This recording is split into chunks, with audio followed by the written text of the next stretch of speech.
Back. Former president of Pakistan Pervez Musharraf साहब आज हमारे खसूसी मेहमान हैं, उन्हीं से हम बात करें। मेरे हाथ में सर आपकी किताब है in the line of fire, उसके पेज 165 में और 164 पे आप मोहतरमा बेनज़ीर भुट्टो के बारे में बात करते हैं और भी एक दो जगह हवाले हैं। आपने लिखा है former prime minister Benazir Bhutto who had twice been tried, been tested and failed had to be denied a third chance.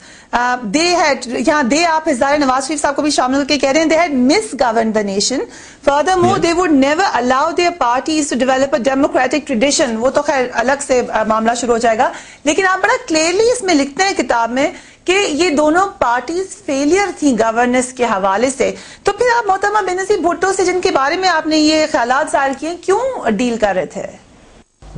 किस चीज की क्या डील क्या थी कि मैं उन्हें प्राइम मिनिस्टर बना दूंगा? यही पूछना चाह रही हूँ क्योंकि लोगों में ऑब्वियसली मैंने बता नहीं दिया आपको, डील ये थी वो नहीं आएंगी इलेक्शन से पहले, ठीक है? तो वो प्राइम मिनिस्टर, बात यह है कि इलेक्शन होने वाली हैं और ये किताब मैंने 2006 में लिखी है। बात इलेक्शन 2007 के एंड में इलेक्शन होने वाले हैं। सूरत हाल ये है कि पीपल्स पार्टी की लीडरशिप इन्हीं के पास है, वो कोई चेंज नहीं कर रहे हैं, चाहे आप हजार किसी को कहें ये करप्ट हैं। PMLN वाले की लीडरशिप वही नवाज शरीफ के पास है, चाहे हजार आप कहें ये करप्शन करके गए हैं। तो लिहाजा अभी एक इलेक्शन होने वाले हैं तो जाहिर है इनकी पार्टियां इलेक्शन में पार्टिसिपेट कर रही थी, PMLN और पीपल्स पार्टी, और उसमें अगर ये पीपल्स पार्टी जीत जाती, फर्ज किया, तो ये गवर्नमेंट बनाते लेकिन एक थर्ड टर्म का बार था, तो वो जब तक कि वो बाहर रहेगा तो ये थर्ड टर्म प्राइम मिनिस्टर भी नहीं बन सकती थी। इसमें हमने कुछ अरसा पहले आसिफ अली ज़रदारी साहब का बल्कि पिछले वीक उनका इंटरव्यू किया था सदर पाकिस्तान का, उन्होंने बड़ा क्लियरली कहा था कि कोई डील किसी किस्म की हुई नहीं थी, सिर्फ डिस्कशंस थी। और साथ ही साथ उन्होंने ये कहा कि मोहतरमा की ख्वाहिश सिर्फ ये थी कि वो पाकिस्तान आए, वो थर्ड टाइम प्रीमियरशिप में इतनी इंटरेस्टेड भी नहीं थी। क्या ये हकीकत है? देखें, वो इस डिबेट में पढ़ना, मैंने बता दिया है। अब आप या मेरी बात को सच मान लें या उनकी बात को सच मान लें, जो मैंने कहा है बस वही फाइनल है। राइट। नवाज शरीफ साहब की तरफ आते हैं, आपने मतलब बेनज़ीर भुट्टो के बारे में हमने काफी बात कर ली, उनके साथ एग्जैक्टली क्या डील हुई थी, क्या डॉक्यूमेंट थी? इनके साथ डील, ये पहले जब इनको सजा मिली थी और बड़ी कड़ी सजा इनको कोर्ट्स ने दे दी हुई थी, जो ये डिजर्व करते थे, क्योंकि ये almost they were going to murder about 300 लोग TIA के जहाज में, जो जिसमें कोई 90-100 बच्चे थे। उनको ये 8 मिनट की फ्यूल हमारी रह गई थी, जिसमें पायलट ने कहा था अगर थोड़ा सा नीचे जाते हुए अगर झटका लगा तो हम क्रैश कर जाएंगे। हमें इन्होंने लैंड नहीं करने दिया और कह रहे थे आप पाकिस्तान एयर स्पेस से निकल जाएं।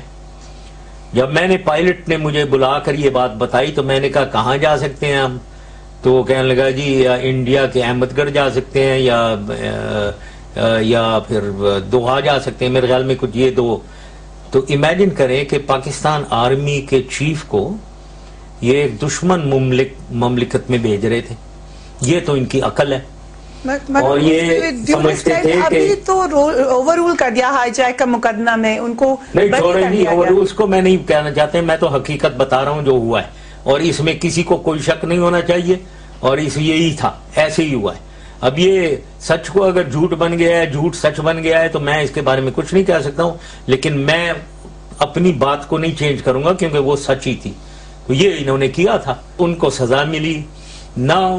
थोड़े अरसे बाद जैसे मैंने कहा एक अजीज ममलिकत सऊदी अरेबिया, उनके एक अजीम शख्स किंग अब्दुल्ला जो क्राउन प्रिंस थे, उनकी तरफ से मैसेज आया और फिर मुज़ाकरात हुई, उधर गया मैं आया वगैरह वगैरह। उन्होंने यही कहा कि इनको छोड़ दिया जाए और इनको सऊदी अरेबिया भेज दें, ये आउट हो जाएंगे और आप इनको ऐसी मतलब एक रिकंसिलिएशन। उनकी बात मैं टाल नहीं सकता था और मैं माना, मैंने कहा ठीक है। और मेरे भी ये ख्याल था कि चलें अभी ये इधर कोर्ट्स में अपील्स और ये वो चलती रहेंगी, इनको केस को ही खत्म करें उधर। ये और ये खुद तरले कर रहे थे, ये भी मैं बताऊं, ये रिक्वेस्ट बेग कर रहे थे कि हमें जाने दें, हमें छोड़ दें। तो फिर इनसे वो डील एक हुई, एग्रीमेंट हुई, जो इन्होंने पेपर एक साइन किया तमाम ने, नवाज शरीफ, शहबाज शरीफ, अब्बा जी, सब लोगों ने इन्होंने साइन करके एक डॉक्यूमेंट दिया आस्किंग मी फॉर पार्डन। उसके बाद मैंने इनको पार्डन किया। जो मैं उस वक्त चीफ एग्जीक्यूटिव था, प्रेसिडेंट थे तारड़ साहब, तो मैंने रिकमेंड किया pardon as the chief executive and Tarar, president Tarar ने उसे साइन किया पार्डनिंग देम। वो भी डॉक्यूमेंट है। तो ये डॉक्यूमेंट्स है। और उसके बाद ये शहबाज शरीफ साहब एक दफा अमेरिका गए हैं, क्योंकि फिर सऊदी लीडरशिप से मुझे पता हुआ कि जी वो बहुत बीमार हैं, उनके पता नहीं क्या हुआ है, तो अमेरिका ट्रीटमेंट के लिए। मैं तो इनके साथ बहुत फॉरगिविंग रहा हूं, बहुत फॉरगिविंग रहा हूं। मैंने उनको कहा ठीक है चले जाएं, कोई ऐसी बात नहीं है, मेडिकल ट्रीटमेंट चाहिए, बीमार है, चलो जी ठीक है। उधर उन्होंने फिर एक सर्टिफिकेट दिया था, बहुत कड़ा सर्टिफिकेट था, बड़ा सख्त सर्टिफिकेट था, जो इनसे सऊदीज ने लिया था, और वो साइन करके गए ये। फिर इन्होंने कुछ साल बाद इन्होंने दोबारा कह दिया कि हम अभी बच्चा हमारा बीमार है जी और हमें उधर जाए। तो मैं तो इनके साथ बहुत फॉरगिविंग रहा हूं। मैं अब सोचता हूं कि बिल्कुल ये डिजर्व ही नहीं करते थे मेरे साथ। क्यों सोचते हैं आप ऐसा क्या किया उन्होंने? क्यों ये जो कुछ भी कर रहे हैं, मतलब तमीज ही नहीं है इनको। तो और पाकिस्तान की फिक्र नहीं है इनको, ये पाकिस्तान की फिक्र नहीं है, ये एक मेरे से इनको एक वैर इन्होंने ली हुई है, जबकि सारा कुछ किया ही इन्होंने है। मतलब मुझे हवा में मुझे मरवा रहे हैं, मुझे हिंदुस्तान भिजवाना चाह रहे हैं, सब कुछ खुद किया, सब कुछ ऊपर से तरले करके, भीख मांग के, हंसते हुए सऊदी अरेबिया जाते हैं, उधर रहते हैं, साइन करके जाते हैं 10 साल में नहीं आएंगे हम। हर चीज तो मैं इनको दे रहा हूं इनके लिए, और ये अब आए हैं। लुक एट हिज एटीट्यूड, इनको एटीट्यूड देखे। को भाई पाकिस्तान की बात करो, पाकिस्तान कहां जा रहे को बताओ ना, कैसे तुम महंगाई कम करोगे, किस तरीके से लोगों को उनकी अनएम्प्लॉयमेंट का प्रॉब्लम खत्म करोगे, किस तरीके से पाकिस्तान को डेवलपमेंट की तरफ लेकर जाओगे। ये तो इनका आइडिया है नहीं, ये तो इनके दिमाग में है नहीं। अच्छा जनरल साहब, अगर है तो वो बदतमीजी से आ रहे हैं। इनके चेले जो हैं, जिनके मैं नाम अब नहीं लेना चाहता हूं, जिनकी शक्लें भी जैसे मैंने कहा था अपनी शक्लें देखें, वो आते हैं बदतमीजी से बात कर रहे हैं, कोई तहजीब के दायरे में नहीं बात होती है। टीवी के ऊपर देखें आप किस तरीके से लड़ाइयां होती हैं, ये तूफान बदतमीजी मचाई हुई है टेलीविजन के ऊपर। अच्छा, तो ये इनकी सूरत हाल है। अच्छा एक और सवाल है, दोबारा थोड़ा सा टेक्निकल सवाल है। अभी 2 दिन पहले आपने कहा कि सुप्रीम कोर्ट के ऊपर आपको इत्मीनान है पाकिस्तान की, am I correct? Of course, I mean they are the Supreme Court of Pakistan.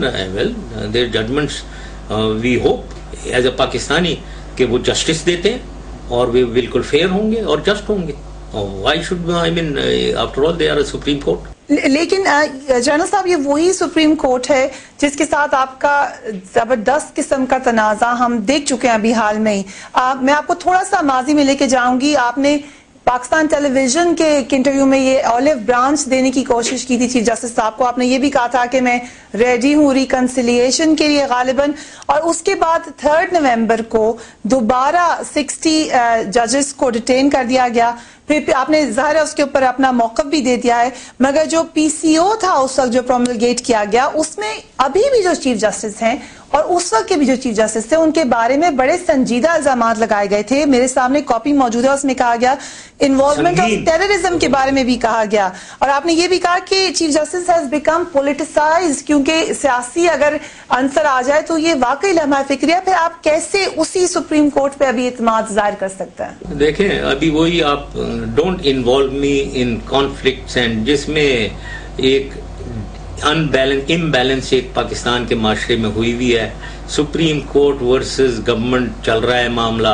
अब मैं भी उस फ्रेम में घुसूं और मैं बताना शुरू करूं कि कौन क्या कर रहा था। जो मैंने किया, मैंने रेफरेंस एक सुप्रीम कोर्ट चीफ जस्टिस के खिलाफ दिया, वो मैंने दिया था। और मैंने 1000 दफा कह दिया है, अगर कोई कहता है वो गलत था, ये मैं उससे बिल्कुल नहीं एग्री करता हूं। वो बिल्कुल जो फैक्ट रियलिटीज थी वो सामने जैसे मुझे हुकूमत ने भेजी, वही पर्चा मैंने उठा के सुप्रीम जुडिशियल काउंसिल के पास भेज दिया। तो मैंने बड़ी एक बिल्कुल एंड कॉन्स्टिट्यूशन के मुताबिक और पाकिस्तान के लॉ के मुताबिक एक्ट किया। تو اس میں میں نے کچھ غلط نہیں کیا. پھر ویلیڈیشنز ہوئی, لیکن ویلیڈیشنز اور کاؤنٹر جو آپ ہی کہہ رہی ہیں جو ہوتا رہا ہے, اور اس کے بعد 3 نومبر ہوا ہے جو پھر ویلیڈیٹ ہوا, پھر اسمبلی نے بھی ویلیڈیٹ کیا, پھر اس کا پتہ نہیں کیا کیسے, مجھے تو میں تو ٹریس ہی نہیں رکھ سک رہا ہوں کہ کیا کیا ہوتا رہا ہے, کیا کیا نہیں ہوتا رہا ہے, پہلے کیا ہوتا رہا ہے, اس کے بعد کیا ہوتا رہا ہے. تو I think I have lost interest in these things. تو میری نظر میں اب یہی ہے کہ ان کو چھوڑیں پیچھے. یس میں نے یہ ریکنسیلیشن جو آپ نے کہا سپریم کورٹ چیف جسٹس, یس میں نے کیا تھا, بیکاز ایک ججمنٹ آئی سپریم کورٹ بینچ کی جس میں وہ ری انسٹیٹ ہوئے. اب جب سپریم کورٹ بینچ نے ری انسٹیٹ کر دیا تو میں نے سوچا اب کیا, ابھی نہ سپریم کورٹ ہے وہ, اس کے اوپر تو اللہ تعالیٰ ہی ہے نا. As far as we can't go to, میں پریزیڈنٹ بش کے پاس جانے سے رہا کہ وہ سپریم کورٹ کی ججمنٹ کو دوبارہ ذرا امریکن کورٹوں میں ایگزامن کرے. سو سپریم کورٹ کی ججمنٹ آئی ہے, ان کو ری انسٹیٹ کر دیا گیا. تو as a gentleman and for the sake of Pakistan and to avoid further conflict, میں نے کہا I accept this reality and I would go like to go on a reconciliation course. تو یہ reconcile کرنا جو ہے نا, you must know that to reconcile is more difficult, needs more guts than to confront.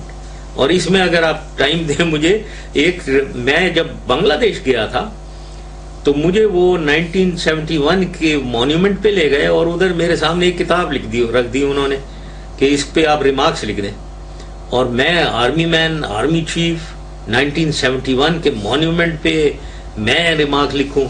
تو any way جو لکھا میں نے, لیکن لاسٹ سینٹینس میں نے اس میں لکھا تھا, and I believe in that strongly. And میں نے لکھا وہ لاسٹ سینٹینس کہ the courage needed to reconcile and compromise is far greater than that needed to confront. I am prepared to show that courage. I only hope that there will be reciprocation from the other side. Now اس remark کی وجہ سے total change of environment Bangladesh میں ہو گیا. تو یہ میری نظر میں ایک ریکنسیلیشن اور کمپرومائز جو ہوتی ہے اس کی بڑی پاور ہوتی ہے, اور اس میں گٹس چاہیے ہوتی ہے, سب نہیں کر سکتے.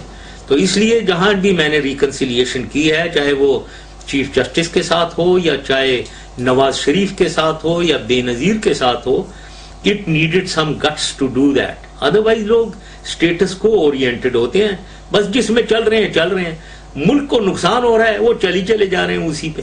تو یہی ہے, یہ ہمارے جو سیاسی ہیں ان کی یہی ہے دماغ کہ ملک کا بیڑا گرک ہو ہی چلا جائے, آپ اپنی لائن پہ چلتے جاؤ, بس چلے جاؤ. آپ نے باتیں سنی. Thank you very much general Pervez Musharraf صاحب, former president of Pakistan, was talking to us on Islamabad سے. ہمارا ایکسکلوسیو پروگرام تھا, بہت سارے انکشافات انہوں نے کیے, بہت سی باری ہمیں باتیں بتائیں, اور یہ بھی بتایا کہ آگے کیا ہونے والا ہے. آپ اس کے بارے میں کیا سوچتے ہیں؟ Do give us your feedback on isay@cnbcpakistan.com.